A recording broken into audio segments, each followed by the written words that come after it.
Hi, this is Jess, and my name is Zawaldo, and we're gonna be... What is it even from? JoJo. Okay. We're too late to the reviewing party, but we're gonna review Hamilton anyway. How about I do anyway? Go ahead, explain the story of Hamilton. Hamilton is about the only founding father that didn't become president, but he did go on to become Washington's aide-de-camp, set up our national bank. He went on to write the other 51 Federalist Papers. Eventually, this all leads to his tragic downfall, with him getting shot in a duel with Aaron Burr. Did you know that Lin-Manuel Miranda built the theater that they played in with his bare hands? Did you know he invented rap? Lin is the founding father of rap. A lot of people focus on Hamilton as this big masterpiece. And, well, let's look at it. Is it the masterpiece that everybody is saying it is? I think, and you're not going to understand this reference, but I know enough people have heard and understand Undertale enough to know what I'm saying. Undertale and Hamilton are like the same thing for their respective mediums. You can respect the new things that they did, but when you actually get down to the nitty-gritty, it's kind of standard in most of the places. But in the new things that it did them well. History is like a good medium to use rap, because if you look at it, it gives them the chance to use like heightened vernacular, and that's what Hamilton is all about. Like, he is smarter, he is better, he is faster than anyone like that we're supposed to have come across. And rap is like, you can fit like if you're Eminem, you could fit like 100 words in a couple of seconds, like, and you could tell so much stuff within just so much information within just a couple of minutes. And I think rap was definitely the best way to go. I don't know if I think that rap was a really good choice, but it's not the only way you could tell it, because you got the John Adams play. That's true. 1776. Yeah. Sit down, John. Sit down, John. For God's sakes, John, sit down. Somebody better open up Sit a down, window. John. Sit down, John. For God's sakes, John, sit down. Too many flies. Too many flies. Somebody open up a window.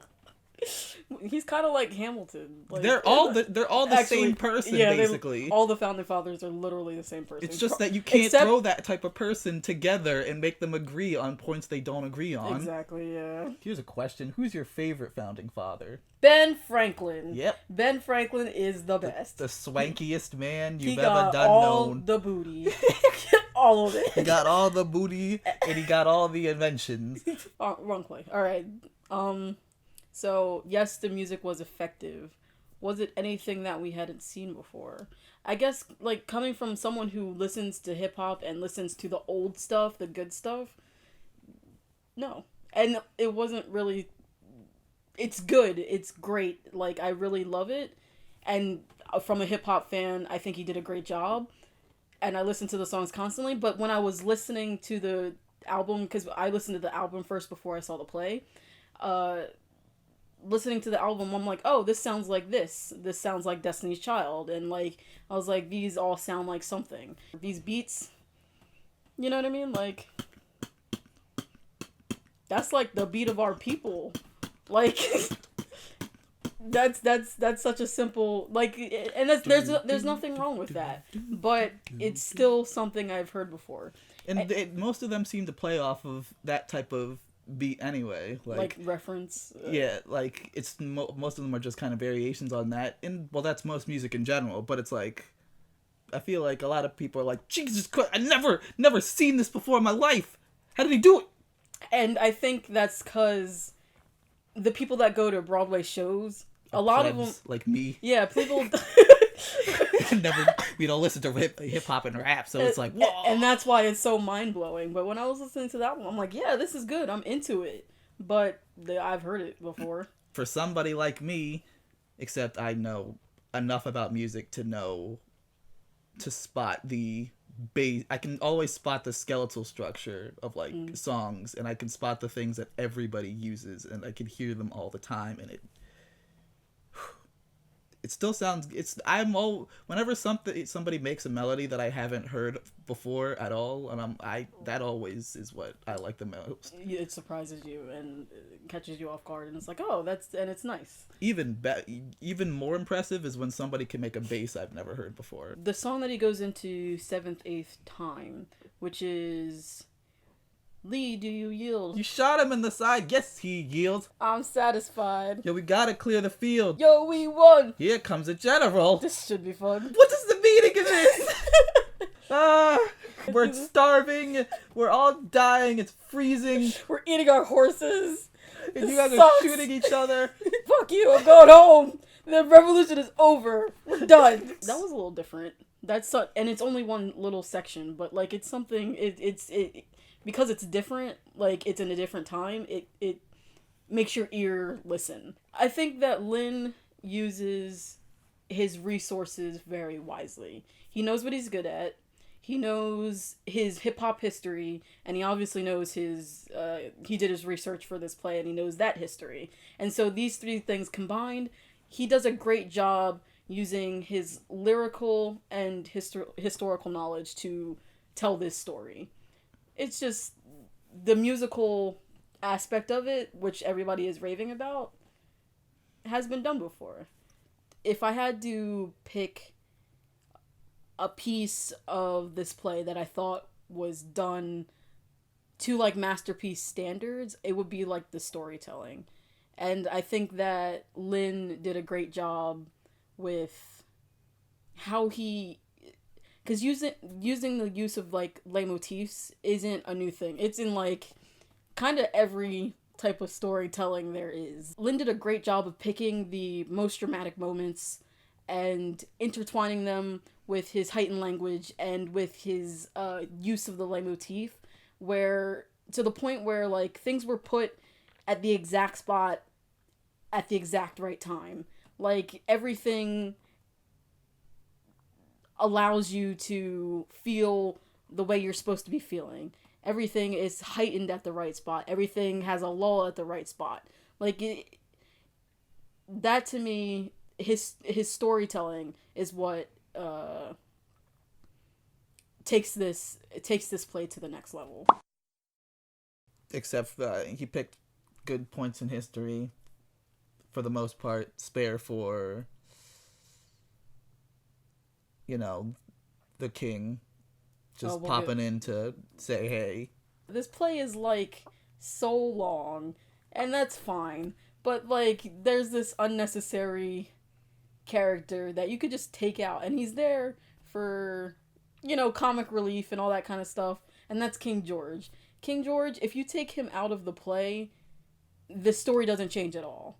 Like America still goes to war, Hamilton still goes through all his emotional downfalls and stuff like that. Same though, you could also take out his three friends, but it's like because you can't take out his three friends. No, that would change the story. At least in this structure, that would change the story. They are intertwined literally in history when these things are happening. So like taking them out is different than taking King George out, where he's all the way across the sea and he doesn't interact with any of these people at all. Oh, here's a con. Hamilton is significantly not gay or not bisexual. Oh, well, because have you seen some of the letters between him and John Lawrence? They are so hot. He literally made like a giant paragraph about his wiener. He's like a needy girlfriend. He's like, why aren't you writing back to me? I wrote to you. Why? Like, I have to write another letter.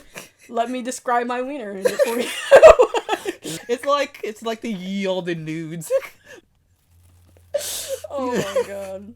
Yeah, okay, and the only line there is like, Lawrence, I like you a lot. And then Lawrence, I like you a lot.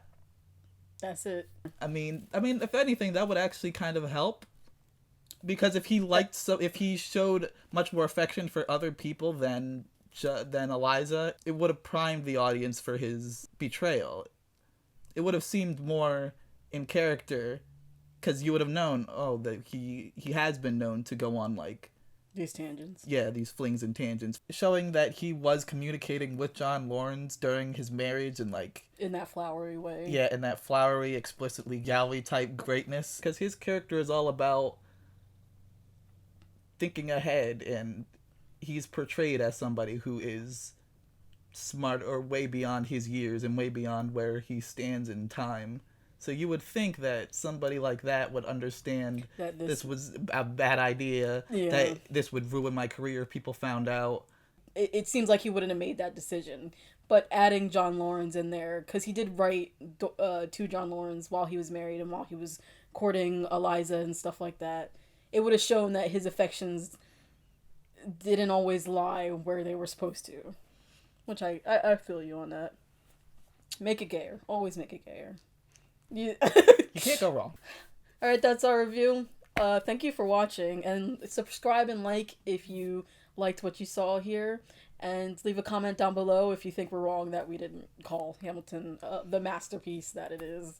Yeah. And you can do that on things like Twitter and Tumblr and Instagram, because it's back. Yeah, our Instagram's back. Yay. That really rich company finally got off their asses.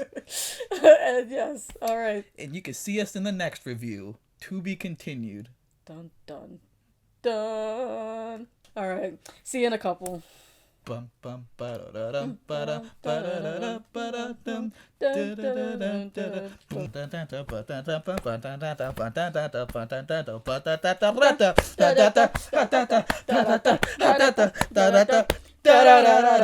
da da